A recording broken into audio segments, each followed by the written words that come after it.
जय हिंद साथियों, स्वागत है आपका self study classes with Sumit Jain YouTube channel और दोस्तों ऐप में। दोस्तों बहुत सारे स्टूडेंट को ऐप डाउनलोड नहीं करते बन रहा है या फिर कर भी लिया है तो कोर्स भी नहीं देख पा रहे हैं। तो मैं आज उनको बता दूं कि ये जो सेल्फ स्टडी क्लासेस इस प्रकार से जब आप प्ले स्टोर से करते हैं तो ये आपका वेल जो है आइकन उसमें लगा हुआ है ना। तो इस प्रकार से सेल्फ स्टडी क्लासेस आपको सर्च करना है और ऐसे आइकन में आपको ऐप मिलने वाला है। ठीक है, तो दोस्तों हम देखें कि प्ले स्टोर में आपको इस प्रकार से दिखेगा ये सेल्फ स्टडी क्लासेस। ठीक है, ये प्ले स्टोर में आपको सेल्फ स्टडी क्लासेस का ऐप दिखने वाला है। ठीक है, ये इमेज उसमें डली है, ये आइकन, ये लोगो उसमें डला है। ठीक है, अब दोस्तों इसको इंस्टॉल करना है, यहां से आप इंस्टॉल करेंगे। ठीक है, अब इंस्टॉल करेंगे तो वहां पर आपको नंबर मांगेगा, जीमेल नंबर मांगेगा, तो आपको ओटीपी आएगा, तो आप रजिस्टर करके आगे बढ़ेंगे। ठीक, हम हिंदी साहित्य में बहुत सारे महत्वपूर्ण प्रश्नों पर चर्चा करने वाले हैं। रोज अपनी क्लास होती है रात्रि 9 बजे और सुबह 9:30 बजे। ठीक है, सुबह 9:30 बजे ट्रिकी वीडियो आता है और रात्रि 9 बजे हम टेस्ट सीरीज करते हैं। ठीक है, तो जो भी साथी अभी तक व्हाट्सएप ग्रुप से नहीं जुड़े हैं 9098609291 इस व्हाट्सएप ग्रुप से आपको जुड़ना है और वीडियो को लाइक और शेयर अवश्य करना है। ठीक है, तो स्टार्ट करेंगे दोस्तों आज का ये वीडियो। आंसू काव्य के रचनाकार कौन है? आंसू के बताना है आपको। सुमित्रा नंदन पंत हैं, सूर्यकांत त्रिपाठी निराला साहब हैं, या फिर जयशंकर प्रसाद या मैत्री शरण गुप्त जी हैं। तो आपका राइट आंसर क्या हो जाएगा? आंसू काव्य की रचनाकार बताना है, यानी कि 130 का उत्तर बताना है। और बिल्कुल सही आंसर होगा कौन सा? जयशंकर प्रसाद, है ना। आंसू काव्य जो है वो किसका है? जयशंकर प्रसाद जी का है। और ये छायावाद के क्या माने जाते हैं? मधुराज यादव जी भी ज्वाइन बटन से जुड़ चुके हैं, धन्यवाद, है ना। आंसू काव्य के जो रचनाकार हैं जयशंकर प्रसाद हैं, और सुमित्रा नंदन पंत जी, सूर्यकांत त्रिपाठी निराला जी, ये तीनों ही छायावाद के आधार स्तंभ हैं। मैथिली शरण दोस्तों आपको पता है कि ये जो है राष्ट्र कवि हैं। दद्दा इनका उपनाम है ना। दद्दा और मधोप ये तो मैं कई बार बता चुका हूं, आपको रट भी गया होगा। ठीक है, और आंसू काव्य के रचनाकार हैं जयशंकर प्रसाद, और छायावाद के प्रवर्तक भी इलाचंद्र जोशी ने इन्हें माना है। ठीक है, तो ये चीज भी आपको याद रखनी है। अगला क्वेश्चन आपको बताना है, चंदन विष व्यापत नहीं लिपटे रहत भुजंग प्रस्तुत पंक्ति के रचयिता कौन है? सूरदास जी हैं, बिहारी हैं, कबीर हैं, या फिर रहीम हैं। चंदन विष व्यापत नहीं लिपटे रहत भुजंग, इस पंक्ति के रचयिता बताने हमें यहां पर। तो उत्तर क्या हो जाएगा? ज्वाइन बटन पर जाएं, आप ज्वाइन बटन पर क्लिक करें कुरैशी जी, है ना। और वहां पर आपको प्लान दिया होगा, आप प्लान देख लें, सिल्वर, गोल्ड और डायमंड, है ना। फिर आपको उसमें से आप किससे पेमेंट कर रहे हैं, पेमेंट का जो है विवरण भरना होता है। तो ज्वाइन बटन पर सबसे पहले तो क्लिक करना होता है। ठीक है, फिर आपको आगे की प्रोसेस करनी होती है। हाँ, आज तार सप्तक का जो वीडियो था उसमें कुछ प्रॉब्लम हो गई थी, और रहीम यानी कि कल आपका तार सप्तक का वीडियो आ जाएगा। और यहाँ पर चंदन विष व्यापत नहीं, ये किसकी है? रहीम की है, यानी डी नंबर आपका बिल्कुल सही हो जाएगा, डी नंबर। ठीक है, अगला बताना, अमीय हलाहल मद भरे सेत श्याम रतनार जियत मरत झुक झुक परत जेहि चितबत एक बार, ये पंक्ति किसकी है? ये पंक्ति बतानी है आपको, किसकी है?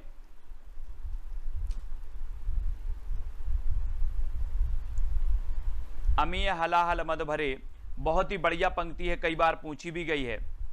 तो ये पंक्ति किसकी हो जाएगी? आलम साहब की है, बिहारी की है, मतीराम या फिर रसलीन की है?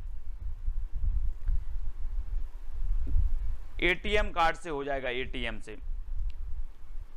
और प्रश्न क्रमांक आपको पता है, अमीय हलाहल मद भरे यानी कि रसलीन, रसलीन यानी कि जो बी नंबर है वो आपका बिल्कुल सही हो जाएगा। ठीक है, अब इसको कैसे याद करोगे दोस्तों? याद करने की सिर्फ ट्रिक बता रहा हूं, ठीक है, मैं अर्थ नहीं बता रहा हूं।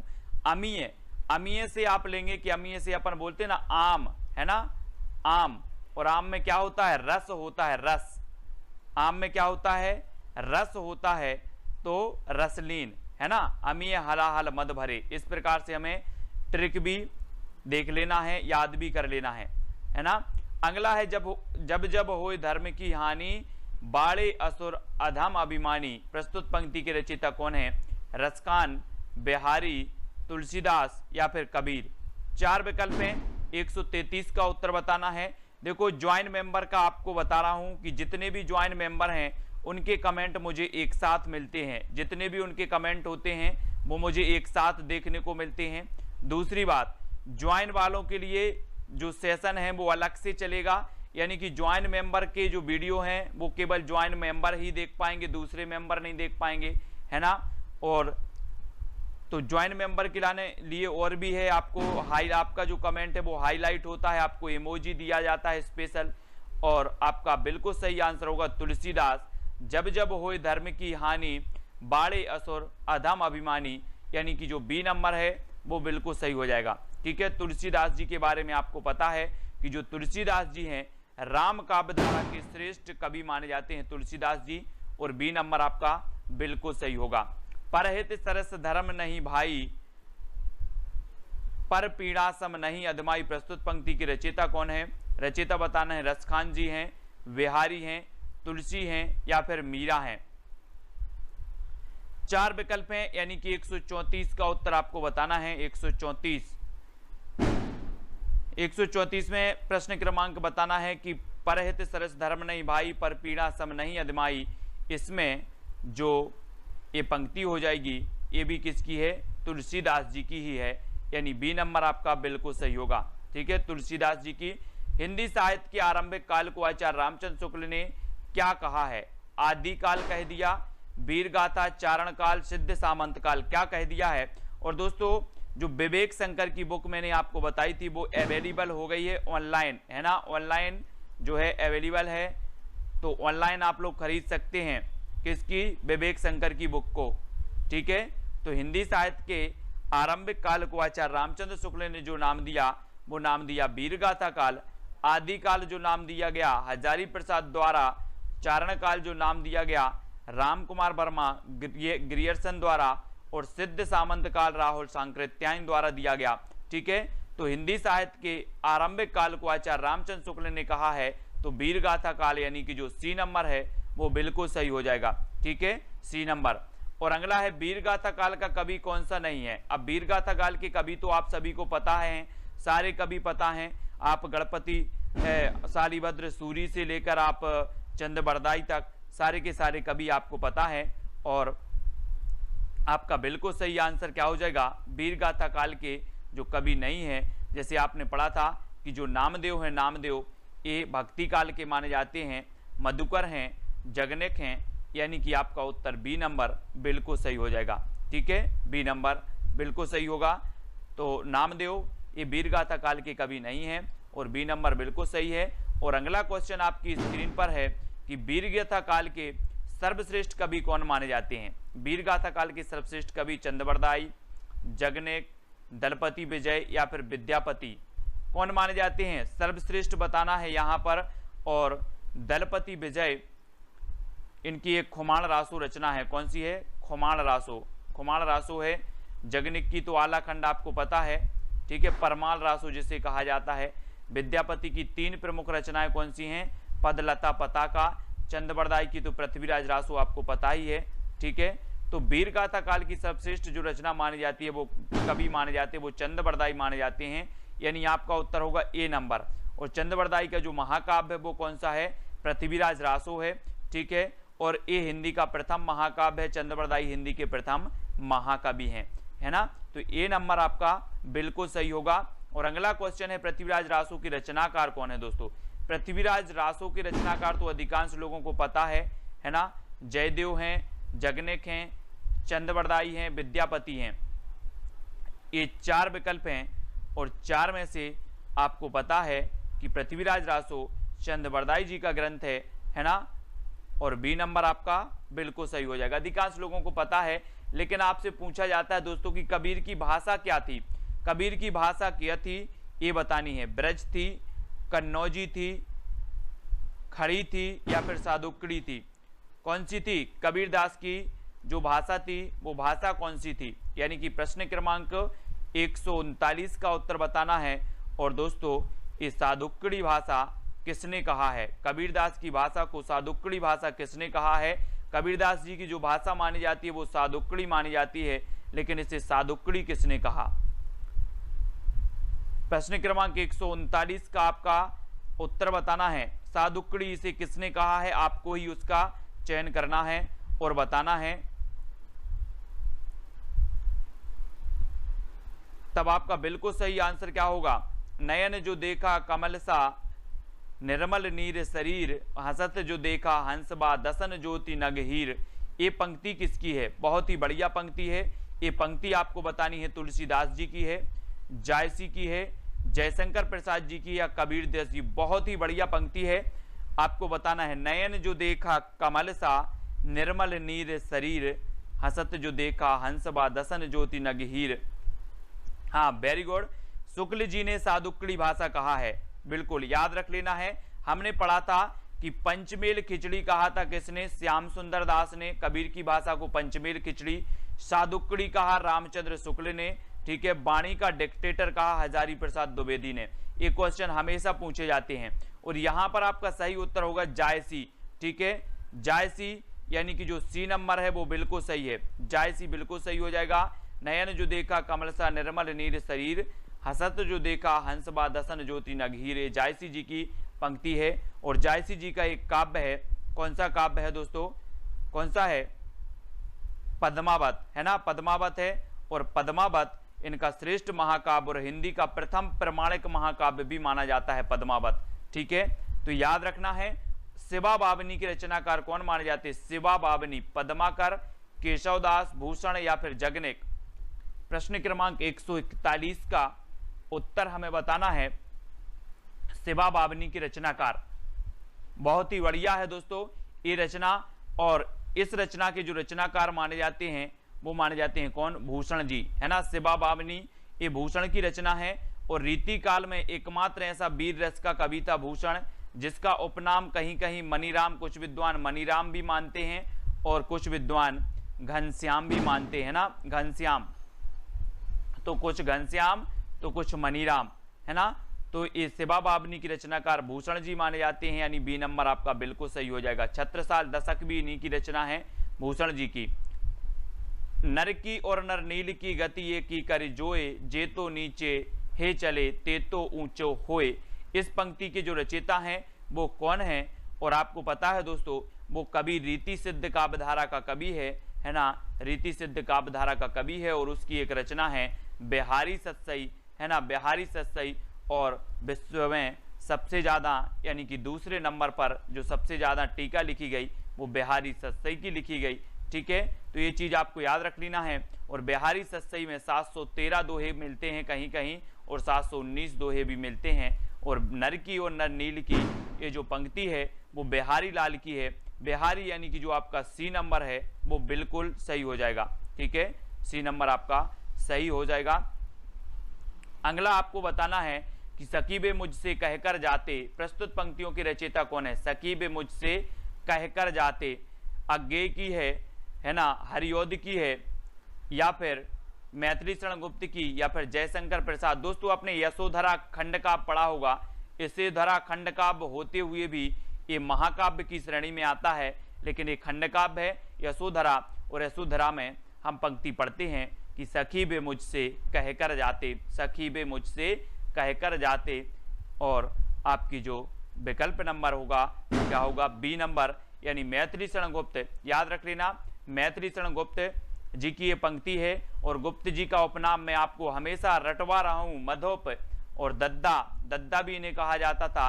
जयशंकर प्रसाद को क्या कहा जाता था? कलाधर, है ना। और ये दोस्तों अयोध्या से उपाध्याय हरियोध, हरियोध इनका अयोध्या से उपाध्याय का उपनाम है। अज्ञेय, सच्चिदानंद, हीरानंद बादशाह इनका उपनाम है, ठीक है।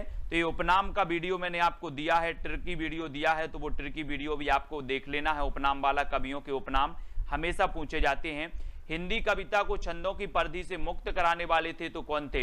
हिंदी कविता को छंदों की परिधि से मुक्त कराने वाले बताना है। और दोस्तों आपको पता होगा कि जो छंद मुक्त रचना थी निराला जी की, वो कौन सी थी? छंद मुक्त रचना वो कौन सी थी? छंद मुक्त रचना थी तो वो थी दोस्तों आपकी जूही की कली, है ना, जूही की कली, जूही की कली याद रख लेना है। ये छंद मुक्त रचना थी किसकी, निराला की। तो कविता को छंदों की परिधि से मुक्त कराने वाले हैं तो वो कौन है, निराला जी। और निराला जी के बारे में रक्षाबंधन की मैंने आपको कहानी ही बनाई थी। इन्होंने कहा था कि हम जैसे फक्कड़ को कौन भाई बनाएगा, सूर्यकांत त्रिपाठी निराला। सरोज स्मृति, इन्होंने लंबा शोक गीत लिखा है सरोज स्मृति, ये भी आपको याद रखनी है, सूर्यकांत त्रिपाठी निराला। और दोस्तों इन्हें क्रांतिकारी कवि भी कहा जाता है निराला जी को, तो इनके बारे में याद रख लेना है निराला जी के बारे में। और तितली किसकी रचना है, तितली बतानी है, तितली किसकी रचना है, जयशंकर प्रसाद की, श्याम सुंदर दास, आचार्य रामचंद्र शुक्ल, आचार्य महावीर प्रसाद द्विवेदी। तो प्रश्न क्रमांक 145 तितली, बहुत ही बढ़िया है ये रचना। तो आपका राइट आंसर क्या हो जाएगा दोस्तों, तितली के बारे में आपको बताना है और तितली एक किसकी रचना है। और जो भी साथी अभी तक व्हाट्सएप ग्रुप से नहीं जुड़ पाए हैं वो 9098609291 ये व्हाट्सएप ग्रुप का नंबर है, तो व्हाट्सएप ग्रुप से आपको जरूर जुड़ना है, ठीक है। 9098609291 व्हाट्सएप ग्रुप से जुड़ना है। और तितली ये जयशंकर प्रसाद जी की है, जयशंकर प्रसाद, यानी कि आपका जो ए नंबर है वो बिल्कुल सही होगा, प्रसाद जी का, है ना। इनके नाटक हम पढ़ लेते हैं, सज्जन है, राजश्री है ना, कल्याणी है, और बहुत सारे नाटक हैं इनके, नाटक तो हमें याद रख लेना है। हाँ, कंकाल, तितली और इरावती, कंकाल, तितली और इरावती ये इनके उपन्यास हैं, बहुत बढ़िया। किसके उपन्यास हैं, ये उपन्यास हैं प्रसाद जी के, कंकाल, तितली और इरावती, इनको याद रखेंगे। और अतीत के चलचित्र के रचयिता कौन है, अतीत के चलचित्र, हाँ बताना है, अतीत के चलचित्र रचनाकार कौन है। और दोस्तों आपको बताना है कि कंकाल, तितली और इरावती में जो अधूरा उपन्यास है वो कौन सा है, जयशंकर प्रसाद जी का। इन तीनों में से बताना अधूरा उपन्यास कौन सा है। और अतीत के चलचित्र ये जो रचना है ये किसकी है, मैंने आपको पढ़ाया था, याद करवाया था, क्या करवाया था कि अतीत के गर्त से आपको कौन निकालेंगी, कौन निकालेंगी, महादेवी जी, महादेवी जी निकालेंगी। तो महादेवी वर्मा, अतीत के चलचित्र यानी कि महादेवी वर्मा, और सी नंबर आपका यहाँ पर बिल्कुल सही हो जाएगा, ठीक है। हाँ, इरावती अधूरा है, अंकुर जी वेरी गुड। इरावती क्या है, अधूरा उपन्यास है जयशंकर प्रसाद जी का, इरावती। तो इरावती को याद रखना है। और अगला क्वेश्चन है आपका, पल्लव की रचयिता कौन है, पल्लव, पल्लव बताना है दोस्तों। छायावाद का मैनिफेस्टो इसे कहा जाता है, छायावाद का घोषणा पत्र इसे कहा जाता है पल्लव को। ये कई बार रचना पूछी गई है। और सुमित्रानंदन ये पंत की है, निराला की है, जयशंकर प्रसाद की है, या फिर महादेवी वर्मा की है। तो आपका राइट आंसर क्या हो जाएगा, कमलेश पाल जी, पल्लव की रचयिता। और सभी लोग ज्वाइन मेंबर जरूर बनेंगे, ज्वाइन बटन को जरूर दोस्तों आपको क्या करना है, खरीदना है ना। और ज्वाइन मेंबर आप बन सकते हैं चैनल के, ठीक है। तो ज्वाइन मेंबर बने। और सुमित्रानंदन पंत की रचना है पल्लव, ठीक है। इनकी युगवाणी है, ग्राम्या है, ग्रंथि है, ठीक है। पंत की प्रकृति के चितेरे कवि इन्हें कहा जाता है, यानी कि आपका उत्तर होगा विकल्प नंबर ए नंबर आपका बिल्कुल सही हो जाएगा। और जो भी साथी व्हाट्सएप ग्रुप से नहीं जुड़े हैं वो प्लीज व्हाट्सएप और टेलीग्राम ग्रुप से जुड़ जाएं, जहां पर आपको जॉय सर निरंतर टेस्ट करवाते हैं, है ना, टेलीग्राम ग्रुप में। तो आपको व्हाट्सएप ग्रुप से जुड़ना है। व्हाट्सएप ग्रुप में मैंने आपको नंबर दे ही दिया है, 9098609291। इस नंबर पर आप करेंगे तो आपको लिंक मिल जाएगी तुरंत ही व्हाट्सएप और टेलीग्राम की। तो चिंतामणि के जो रचयिता माने जाते हैं वो कौन माने जाते हैं, चिंतामणि ये रामचंद्र शुक्ल जी का है, यानी कि जो सी नंबर है वो बिल्कुल सही है। और एक क्वेश्चन पूछा जाता है दोस्तों कि मनोविकार पर आधारित जो निबंध लिखे हैं, मनोविकार पर आधारित वो किसने लिखे हैं, तो वो शुक्ल जी ने लिखे हैं, है ना। जैसे करुणा की बात करें, करुणा भी इनका है, शुक्ल जी का, मनोविकार पर आधारित है। और यहाँ पर सी नंबर चिंतामणि आपका बिल्कुल सही हो जाएगा, ठीक है, सी नंबर। और अगला है जन्मेजय का नाग यज्ञ किसकी कृति है, ये जन्मेजय का नाग यज्ञ नाटक है दोस्तों। और ये नाटक किसका है ये बताना है, सेठ गोविंद दास का है, जयशंकर प्रसाद जी का है, या फिर लक्ष्मी नारायण लाल का, ये फिर गोविंद बल्लभ पंत का है। कौन सा, जन्मेजय का नाग यज्ञ, ये कृति बतानी है, बहुत ही बढ़िया कृति है और पूछी जाती है, कई बार पूछी गई है दोस्तों। और आपको पता है कि यहां पर एक शब्द आया है नांग। कौन सा शब्द आया है? नांग। और नांग आपको पता है किसके गले में पड़ा रहता है? शंकर जी के। तो कौन होंगे? जयशंकर प्रसाद। बोले नांग आया है और नांग शंकर जी के गले में है, तो जयशंकर प्रसाद, यानी कि बी नंबर आपका बिल्कुल सही हो जाएगा। ठीक है, बी नंबर। अगला है, हम दीवानों की क्या हस्ती है, आज यहाँ कल वहां चले, है ना, मस्ती का आलम साथ चला, हम धूल उड़ाते जहां चले। प्रस्तुत पंक्ति के रचयिता कौन है? पंक्ति के बताना है। सियाराम शरण गुप्त हैं, भगवती चरण वर्मा हैं, सुभद्रा कुमारी चौहान या रामधारी सिंह दिनकर हैं। और मैंने आपको बताया है कई बार कि हम दीवाने हैं किसके? भगवती के। हम किसके दीवाने हैं? भगवती के दीवाने। आप बोलते ना कि दीवाना तेरा आया बाबा तेरे मंदिर में, इस प्रकार से माता तेरा मंदिर, इस प्रकार से एक बहुत ही बढ़िया भजन है, देवी गीत है ना। तो हम दीवानों की क्या हस्ती है, आज यहाँ कल वहां चले, मस्ती का आलम साथ चला। तो ये भगवती चरण वर्मा, यानी कि जो बी नंबर है वो बिल्कुल सही हो जाएगा। ठीक है, अगला है, सबसे पहले अपनी आत्मकथा हिंदी में किसने लिखी? सबसे पहले यहां पर विकल्प अनुसार बताना है दोस्तों आपको, है ना। 4 विकल्प हैं, 4 विकल्पानुसार इनमें से निम्नलिखित में से सबसे पहले अपनी आत्मकथा हिंदी में किसने लिखी, ये चीज आपको बतानी है। 4 विकल्प हैं। कुछ लोग तो कंफ्यूज हो जाते हैं कि यहाँ सबसे पहले आत्मकथा लिखी राजेंद्र प्रसाद ने, है ना, ऐसे बता देते हैं। लेकिन आपको पता है कि हिंदी की प्रथम आत्मकथा कौन सी मानी जाती है? अर्ध कथानक, है ना, अर्ध कथानक मानी जाती है। कौन की मानी जाती है अर्ध कथानक? बनारसी दास जैन जी की मानी जाती है। ठीक है, अर्ध कथानक।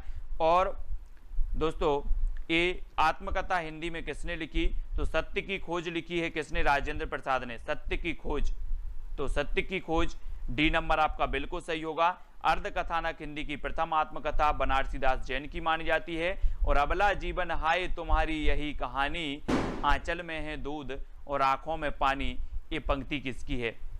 बहुत ही बढ़िया है।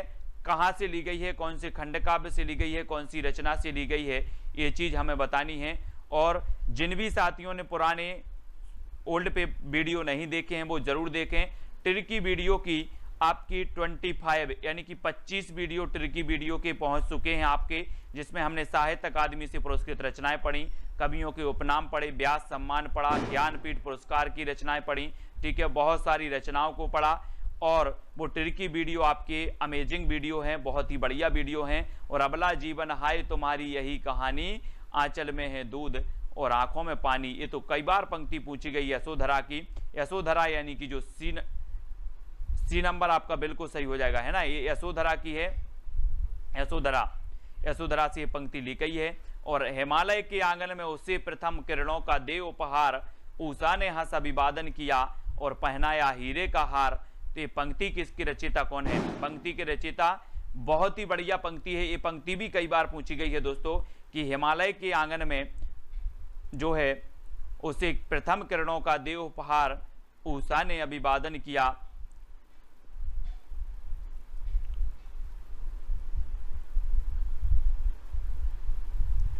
तो 153 और 153 का आपका बिल्कुल सही आंसर जो हो जाएगा वो हो जाएगा कौन सा? जयशंकर प्रसाद। हिमालय के आंगन में उषा प्रथम किरणों का देव उपहार। हिमालय आया है दोस्तों, हिमालय पर्वत, ऐसे ही कैलाश पर्वत था, हिमालय पर्वत, कैलाश पर्वत, है ना। और कैलाश पर्वत पे जाकर कौन बैठ गए थे? शंकर जी तपस्या करने बैठ गए थे। तो हिमालय पर्वत आ रही है, हिमालय की बात आ रही है, कैलाश पर्वत और हिमालय पर्वत ये पर्वत हैं। और जयशंकर जी बैठ गए थे, तो ये शंकर जी प्रसाद, जयशंकर प्रसाद का होगा।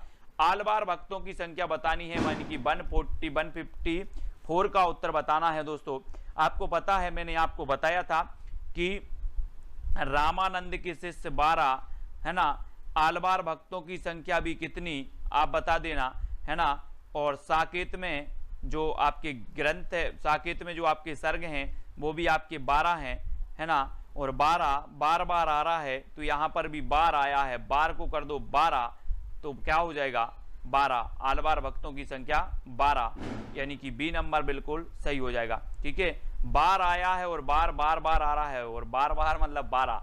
ठीक है, 12 है आलवार भक्तों की संख्या। याद रखेंगे, भक्ति का सर्वप्रथम उल्लेख कहाँ मिलता है दोस्तों? भक्ति का वेदों में मिलता है, सूक्त में मिलता है, उपनिषद में मिलता है, या इनमें से कोई नहीं? कहाँ पर मिलता है भक्ति का सर्वप्रथम उल्लेख बताना है। और आपने तो वेद तो आपने पढ़े हैं, वेद 4 वेद होते हैं, ऋग्वेद सबसे प्राचीन वेद माना जाता है ना, सभी लोगों ने पढ़े हैं।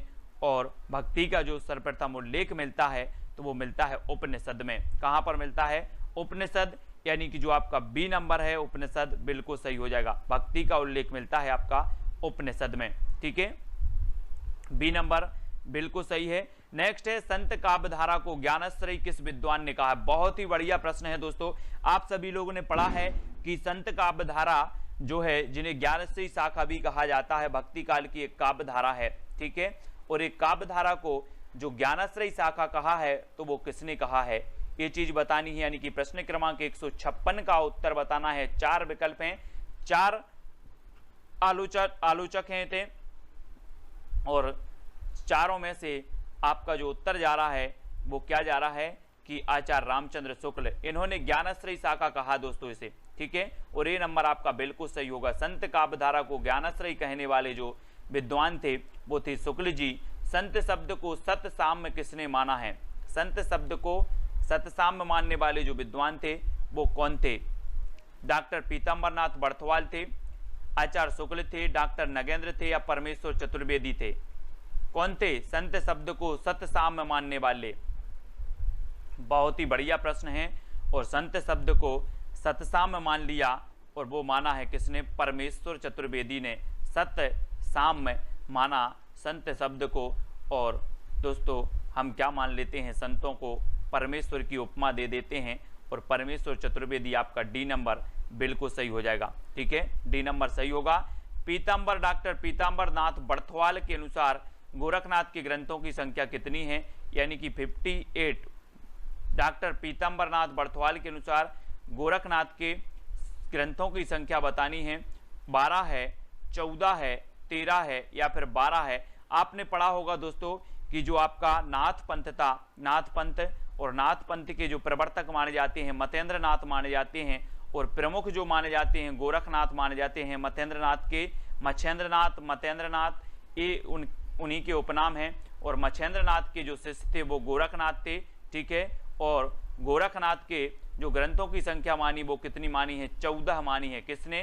पीताम्बर नाथ बर्थवाल साहब ने 14 मानी है। यानी कि आपका उत्तर क्या हो जाएगा? विकल्प नंबर सी या फिर सा नंबर बिल्कुल सही हो जाएगा, ठीक है। अगला क्वेश्चन है हठ योग दर्शन की व्याख्या इनमें से किसने की है? हठ योग दर्शन की गोरखनाथ ने की है, सरहपा ने की है, लुईपा ने की है, इनमें से कुछ किसी ने भी नहीं की। हठ योग दर्शन की व्याख्या करने वाले जो विद्वान हैं वो कौन है? 4 में से चयन करना है। सभी लोग लाइक जरूर करेंगे। कल सुबह आपका तार सप्तक का वीडियो आएगा, है ना, तार सप्तक का जो कवि हैं उनका टिरकी वीडियो आएगा सुबह 9:30 बजे, और रोज रात्रि 9 बजे अपनी ये क्लास होती है, अध्ययन करते हैं बहुत सारी चीजों का। और एक हमने वीडियो आपको दिया है सहस्रा जी काय वाला दिया है, मिलती जुलती रचनाएं वाले। जैसे हम बहुत सारी रचनाएं ऐसी होती हैं जो मिलती जुलती एक ही नाम वाली होती हैं, विभिन्न विद्वानों की होती हैं, विभिन्न कवियों की होती हैं मिलती जुलती रचनाएं, और हम कंफ्यूज हो जाते हैं। कभी कभी जब मैं किसी रचना का कभी बताता हूं तो आप बोलते हो सर ये रचना तो उसकी है। तो मिलती जुलती रचना वाला जो वीडियो है वो सभी को देखना है। और इसके हठ योग दर्शन की जो व्याख्या की है वो किसने की है? गोरखनाथ ने की है। यानी कि जो ए नंबर है वो बिल्कुल सही हो जाएगा, ठीक है। आचार्य हजारी प्रसाद द्विवेदी ने नाथ संप्रदाय की सबसे बड़ी कमजोरी क्या मानी है?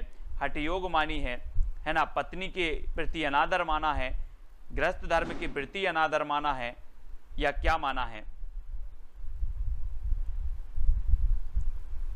प्रश्न क्रमांक 160 का आंसर आपको बताना है। आचार्य हजारी प्रसाद द्विवेदी ने नाथ संप्रदाय की सबसे बड़ी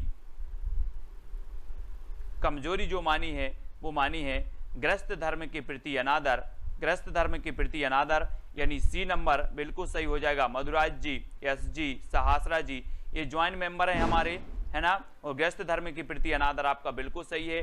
जायसी की रचना पद्मावत को मसनबी शैली में किसने माना है? दोस्तों बहुत ही बढ़िया है।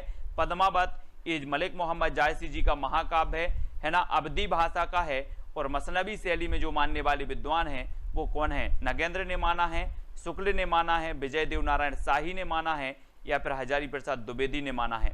तो किसने माना है? जायसी की रचना पद्मावत को मसनवी शैली में जो मानने वाले विद्वान हैं वो कौन है? मसनवी शैली में, और मसनवी शैली में माना है किसने? शुक्ल जी ने। आचार्य रामचंद्र शुक्ल ने पद्मावत की जो शैली माना है वो मसनवी शैली, और ये अवधी भाषा का महाकाव्य है। ठीक है, याद रख लेना, हिंदी का प्रथम प्रमाणिक महाकाव्य भी यही माना जाता है, पद्मावत। ठीक है, तो ये चीज भी याद रखनी है। कबीर की रचनाओं के संकलनकर्ता कौन है? कबीर की रचनाओं के संकलनकर्ता धर्मदास हैं, नाभादास हैं, श्याम सुंदर दास हैं, या इनमें से कोई नहीं है? बहुत ही बढ़िया प्रश्न है दोस्तों। और यहाँ पर आप हम पढ़ते हैं कि जो नाभादास जी हैं, नाभादास जी, इनकी एक रचना है भक्तमाल, जो आपकी हमेशा पूछी जाती है, कई बार पूछी जाती है। ठीक है, भक्तमाल नाभादास की रचना है। और कबीर की रचनाओं के जो संकलनकर्ता माने जाते हैं वो कौन माने जाते हैं? धर्मदास। धर्मदास यानी कि आपका जो आ नंबर है वो बिल्कुल सही हो जाएगा। धर्मदास कबीर की रचनाओं के संकलनकर्ता माने जाते हैं। ए नंबर बिल्कुल सही है। किस प्रकार की भक्ति का संबंध विशिष्टाद्वैत से है? विशिष्टाद्वैत से बताना है। विशिष्टाद्वैत बाद के जो प्रवर्तक माने जाते हैं वो कौन माने जाते हैं दोस्तों? विशिष्ट हैं कौन? रामानुजाचार्य। रामानुजाचार्य माने जाते हैं, है ना, विशिष्टाद्वैत के और श्री संप्रदाय के। और मैंने संप्रदाय भी आपको याद करवाए हैं, दर्शन भी याद करवाए हैं, सिद्धांत भी याद करवाए हैं, तो वीडियो जरूर देख लेना। और किस प्रकार की भक्ति का संबंध विशिष्टाद्वैत से है? तो विशिष्टाद्वैत से जो संबंध है दोस्तों वो दास भाव, दास भाव यानी कि आपका बी नंबर है वो बिल्कुल सही हो जाएगा। और हम पढ़ लेते हैं कि दास भाव, है ना, दास भाव की जो भक्ति है, दास भाव की भक्ति, वो दास भाव की जो भक्ति है वो तुलसीदास जी की है ना, तुलसीदास जी की है। और सखा भाव की जो भक्ति है, सखा भाव की, ये सूरदास जी की है। और माधुर भाव की जो भक्ति है वो मीराबाई की है। ये भक्तियां भी कई बार पूछी गई हैं, मीराबाई की माधुर, है ना, तुलसीदास की दास भाव और सूरदास की सखा भाव की, है ना।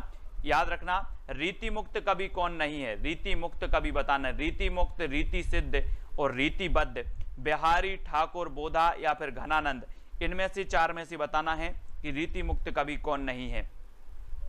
प्रश्न क्रमांक 164 है और 164 का आपका बिल्कुल सही है कि जो ठाकुर हैं, बोधा हैं, घनानंद हैं, ये तो सभी रीति मुक्त हैं, लेकिन बिहारी रीति सिद्ध काव्यधारा के कवि हैं। और यानी कि एक नंबर आपका बिल्कुल सही हो जाएगा, ए नंबर आपका बिल्कुल सही हो जाएगा। ठीक है, बिहारी जी। और रीति काल को कलाकाल किसने कहा है? बहुत ही बढ़िया प्रश्न है। कलाकाल जो कहने वाले हैं वो कौन है, है ना। श्रृंगार काल तो मैंने आपको बताया था कि विश्व में लोग श्रृंगार करते हैं, विश्व के लोग श्रृंगार करते हैं, तो विश्वनाथ त्रिपाठी ने श्रृंगार काल कहा, है ना। और दोस्तों जो कलाकाल कहा वो किसने कहा है? तो याद रख लेना है किसने कहा है, जल्दी बताओ। कलाकाल कहा है भागीरथ मिश्र ने। भागीरथ मिश्र यानी कि जो आपका विकल्प नंबर बी है वो बिल्कुल सही होगा। ठीक है। और अलंकृत काल किसने कहा है? अलंकृत काल मिश्र बंधुओं ने। अलंकृत काल मिश्र बंधुओं ने। श्रृंगार काल विश्वनाथ ने, है ना। और कला काल कहा भागीरथ मिश्र ने, यानी कि जो बी नंबर है वो बिल्कुल सही हो जाएगा। ठीक है, मिश्र साहब ने, है ना, इसे कला काल कहा। बी नंबर बिल्कुल सही है, राइट आंसर है। और अगला क्वेश्चन है अखरावट किसकी रचना है? अखरावट, है ना, अखरावट बताना है। अखरावट, पद्मावत, ये रचनाएं हैं, तो वो रचनाएं किसकी हैं, है ना।